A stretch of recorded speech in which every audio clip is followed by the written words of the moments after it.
My name is Rick Secord. I'm the pastor at the Memphis Free Methodist Church, and I hope the message this morning will inspire you to take action, to pray like we've never done so in our lifetimes. The title of the message this morning is this. This is our Dunkirk moment. I talked to Becky a little bit and let her peruse through my message here, and she wasn't sure she'd ever heard of Dunkirk. And so I hope that if you've not heard about it, I'm sure your children have never heard about it, that you'll take this message and perhaps forward this on to your friends and especially your children. I think it has a tremendous message in the event that took place, and that's what I want to talk to you about today. I don't know how much longer we're going to be able to be on YouTube. There's some restrictions already placed on us, so we'll do what we can, but we really will need you to make an effort to if you think the message is worth it, to broadcast it to your friends on the website with a message to broadcast it out. So, and we're not sure how long this is. We're going to be able to use YouTube, but we'll see. But anyhow, Dunkirk is a little city in France. And I want to say that we're not in Dunkirk, obviously, which is just across the English Channel in France. But we are having a Dunkirk moment here in the United States. We used to be, I think, the United States of America, but now we are simply states of America. There are very many people that feel that we are no longer united, and that's what we need to be praying about. I contend that only the Lord can put the united back in the United States of America, and that will only come when we look upon our moment as our moment at Dunkirk. I was 13 years old when my Uncle Nelson and I were walking through a large park in England, and he pointed to this bridge, and the railroad tracks were there. He stopped, he paused, and then he said, "This is a miracle." And he told me the story about Dunkirk and what had happened there. In my mind's eye, I can still see the bridge, I can still see the tracks, and I do remember what he said. My mother, I talked to her about this, and she said, "There's no question about it. It was a miracle that took place in England in 1940. And I want to tell you a little bit about that. In summary, with one voice, millions throughout the British Empire went to their churches and prayed. They wanted the Lord to save their sons who were stuck on the beaches in Dunkirk from total annihilation. And the Lord answered their prayer, and he did this. And I want to tell you the story about what happened. I have much of what I have is off the internet, and what I have done here is taken some stuff from Evan Miller, who wrote a book or an article, I believe, called The Miracles of Dunkirk. It was during England's darkest hours of World War II that King George VI called for a national day of prayer, and the churches across Great Britain were filled. In fact, I've seen the pictures of people standing in front of Westminster Abbey, and the lines go on. There were hundreds and hundreds and hundreds of people standing to get into the churches to pray. There was a movie made called Dunkirk, and it's a powerful tribute to a real-life World War II drama that took place over a period of 10 days back in 1940. And it took place on the shores of France, but also in the hearts of England. There's more to the story than what was shown on the screen.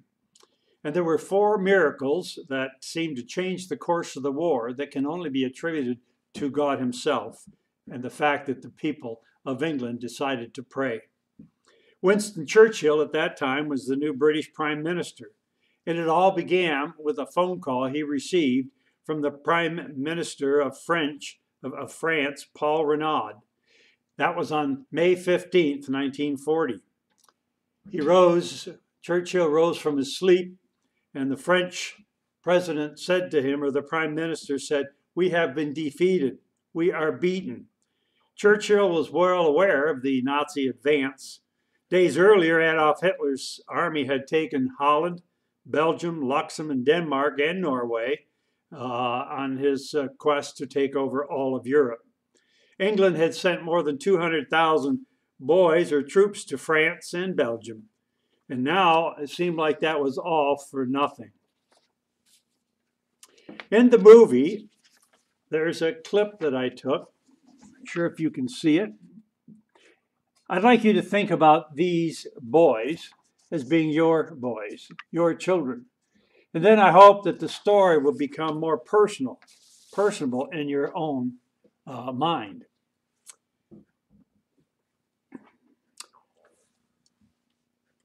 Churchill was well aware of the Nazi advance.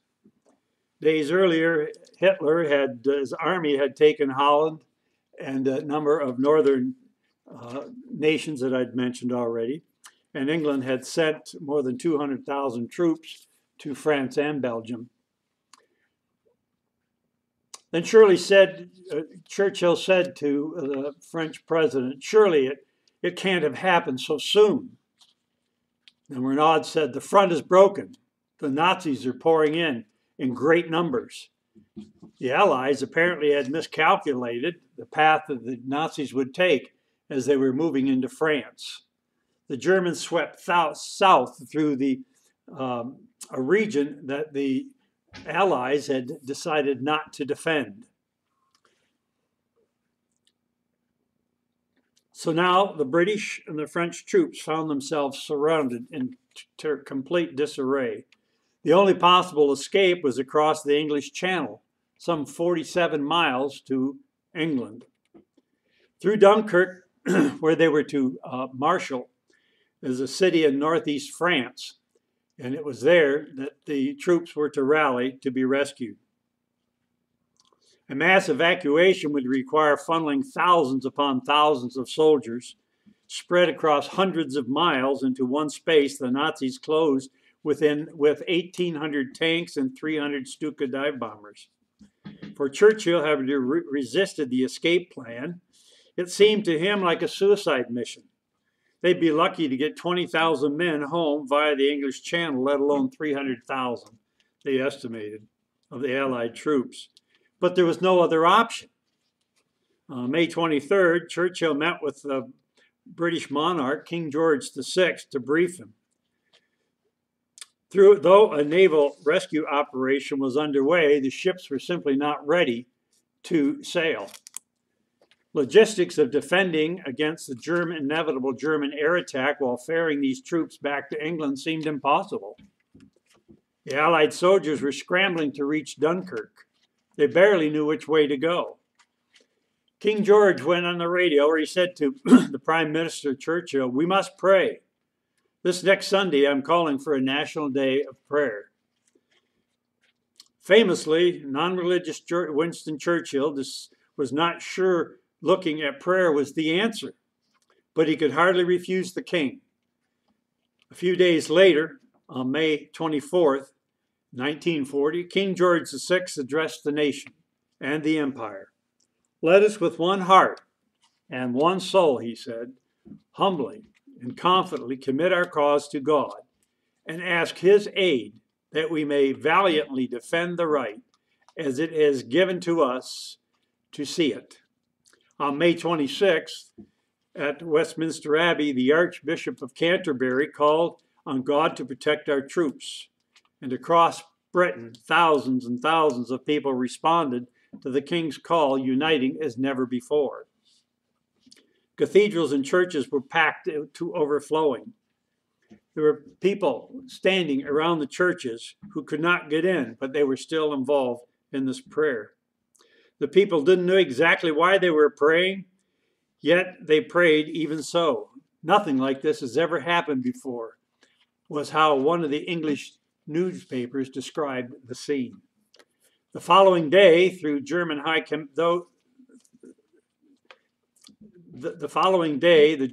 Command reported that the British Army is encircled and our troops are proceeding to its annihilation. The war, it appeared, was over for the Allies. Few would have argued otherwise. Certainly not James Bradley, a British machine gunner, His unit had made it to Belgium before encountering overwhelming force from the Germans. The soldiers were instructed to go to Dunkirk, and many didn't even know where that was. The instructions could have been go to New York, and it wouldn't have made things any more clear. Bradley recalls that he didn't even know where Dunkirk was, yet he was to go there. Everywhere the roads were filled with British and French soldiers. Abandoned tanks and equipment littered the countryside. Thousands of refugees were marching and escaping with the troops, some driving cars, everyone fleeing in advance of the Germans. From out of the skies would come Stukas, strafing everything in sight. The scene, according to those who were there, was horrific. But all was not lost. I want to talk now about some miracles. There's 7 of them I want to talk about with you. And there's 4 of them that were just absolutely the thing that the people in England needed at this time. Miracle number 1. Historians say that something happened. And even years later, some 70 to 80 years later, that cannot be explained. With German tanks rumbling just 10 miles from Dunkirk, Hitler did the unthinkable. On May 24th, the day King George VI called the nation to prayer, Hitler inexplicably halted the offensive. For nearly 3 days, as England knelt as one people, those tanks remained grounded. Nothing moved. It was the exact window of time the British needed to form a defensive perimeter, to temporarily fight back the Germans and establish a funnel for their troops to flow through to the English Channel. Miracle number 2. Bad weather with much rain clouded the area around Dunkirk. German planes bombed Dunkirk on 3 separate days, but each time afterward, for days, the city was enveloped with inclement weather, making it ineffective for the Nazis to pursue these troops. What's more, a breeze seemed to collect smoke emitted from the German bombs and distribute it over the area where the British were using to load the men onto the boats. The Allied exodus went undetected for days. Meanwhile, the word was spreading across England for the need of boats to cross the Channel to Dunkirk. For what purpose, no one exactly was sure. Almost any vessel would do. Rowboats, fishing trawlers, tugs, motorboats. Hundreds of would-be skippers responded. Some had never been out of sight of land before. Many of the crafts lacked a compass, and none of them were armed. Miracle number 3.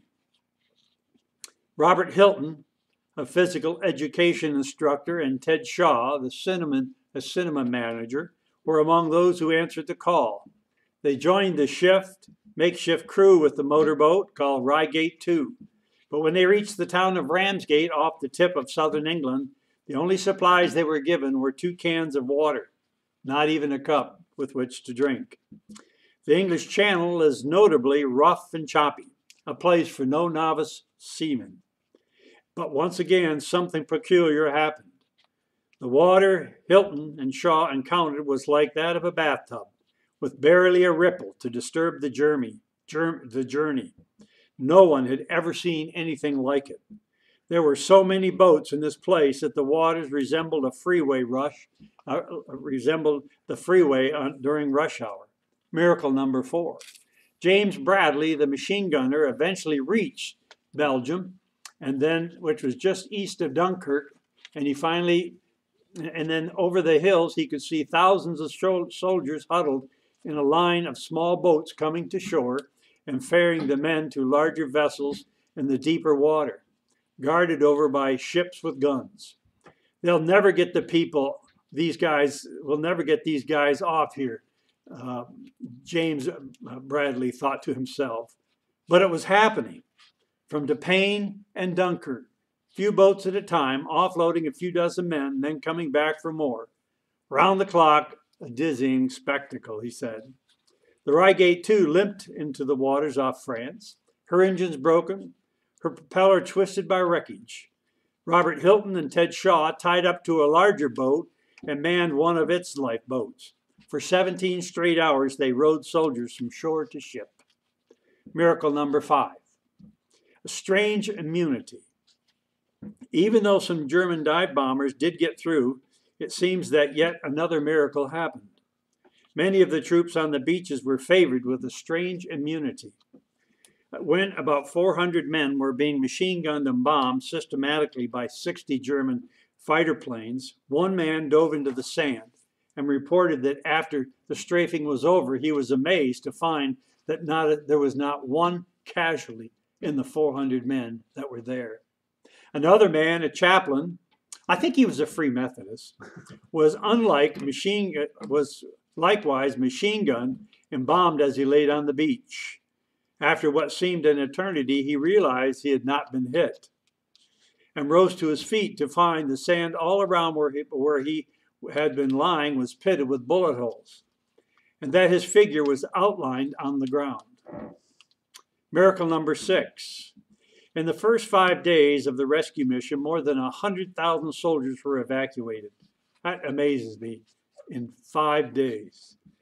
That still left 200,000 men, tens of thousands desperately fighting, including those who were fighting to hold the perimeter.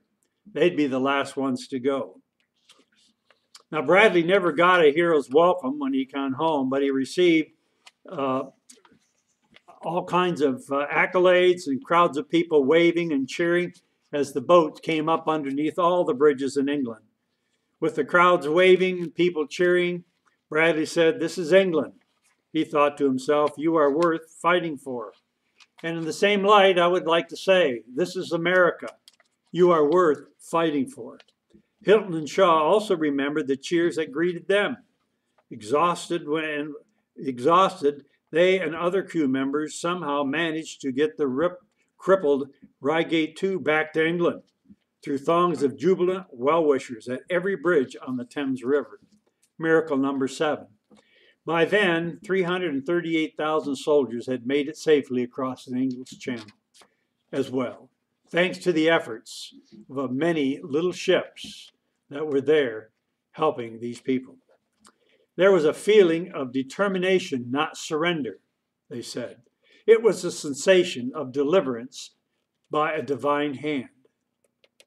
It was what the British soldiers and civilians needed to forge ahead in the rest of the war. Winston Churchill, the Prime Minister, called it a miracle, a word he was not known to often use. Yet he was very much a miracle himself as he continued to inspire and lead all of England throughout the war. There seemed to be no other words to describe what happened in those 10 days. There was not just 4 major miracles, but 335,000 miracles that wound up on the British shores after that day. Without any of them, the entire operation would have failed. Without these miracles, Hitler halting the Blitzkrieg, the thick protective cloud of cover over Dunkirk, the English Channel growing still, and the hundreds of tiny boats appearing from seemingly nowhere, went and saved 335,000 men on the beaches. So what turned the tide? For the king, there was no question. For the nation of England, there was only one response. We prayed, and God came to help us. That's the end of the story. So why do I tell you that story? We all have Dunkirk moments in our lives where God has answered prayer and a life was saved. But as a nation, we have not had our Dunkirk moment like we are having right now. We need a Dunkirk miracle. And you know what to do. I'm not that I'm a monarch or a king, but rather a simple man standing before an awesome God, asking you to pray, to fill the churches and pray. Bring your friends to our church here. The doors will be open every day, at daylight till dark. You can bring a friend, come and pray any place here. Bring 2 friends, 3 friends, and begin to pray that our freedom would not be taken away. To all who are listening, I encourage you to pray with one voice. in our Memphis church and also in churches across our land. The King in England said this, "Let us with one heart and soul, humbly but confidently commit our cause to God and ask his aid, that we may valiantly defend the rights as it is given us to see it."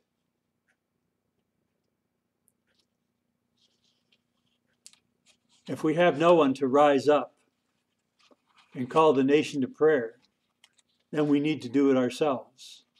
And I'm calling you here in Memphis to come and to pray that our churches will remain open, and pray that our freedom and our nation, and that God will be able to put the united back into the divided states of America.